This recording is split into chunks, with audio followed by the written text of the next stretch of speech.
Hey everyone, just a quick ask before we get into the newscast. If you really like Wake Up, I would love it if you gave us 5 stars on Spotify or Apple Podcasts and drop a quick comment there to let people know about this newscast. It would really help people discover us.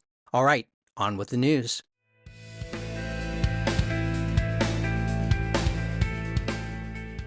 Wake up, Asheville! I'm Matt Peiken, and this is your local newscast for Thursday, February 12th. Western North Carolina homeowners impacted by Hurricane Helene are encountering early warning signs of the same bureaucratic delays and missteps that plagued previous disaster recoveries in this state. After Hurricane Florence in 2018, thousands of families in eastern North Carolina waited years for aid through Rebuild North Carolina, some living in damaged homes or hotels for over 1,000 days. Now, Renew North Carolina, a new state-led recovery program based in Asheville, is facing mounting pressure to avoid repeating those failures. With only 16 homes completed out of 2,700 targeted, residents worry they'll be left waiting again. Read more about this at the Assembly NC.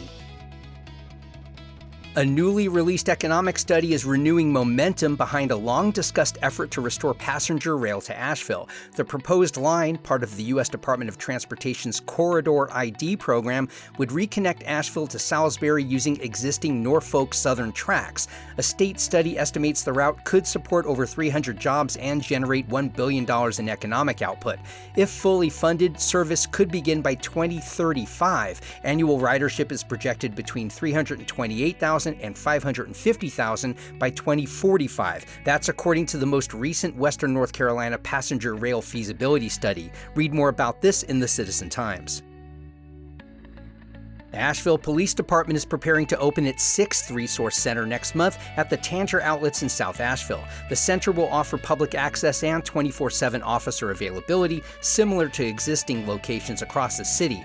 While most centers are city-owned, the new facility will be leased, with a monthly rent starting at $6,000. Tanger is covering the $1 million upfit cost. Meanwhile, the department is seeking a temporary East Asheville location, as planned renovations will displace its Fairview Road Center. Possible sites include areas along Tunnel Road. Read more about this at 828 News Now.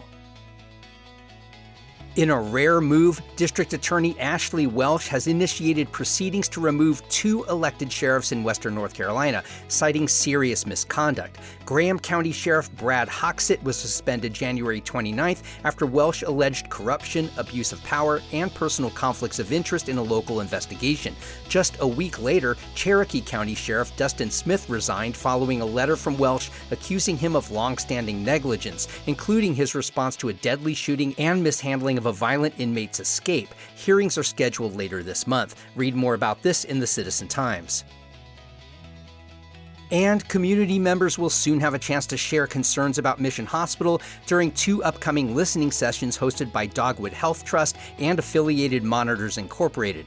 The first session takes place Monday, March 9th at the Transylvania County Library in Brevard. The second is Tuesday, March 10th at Western Carolina University's Biltmore Park campus in Asheville. Both start at 5:30 p.m. and both will be live streamed. The sessions follow renewed federal scrutiny of HCA's stewardship of the hospital. Read more about this at Blue Ridge Public Radio. Our free newsletter is a quick local news digest, essentially this newscast in written form. Subscribe at wakeupavl.transistor.fm. You can also find us on Facebook and Instagram at wakeupavl. And please share this podcast with your Asheville friends. I'm Matt Peiken. Thanks so much for starting your weekdays with Wake Up Asheville.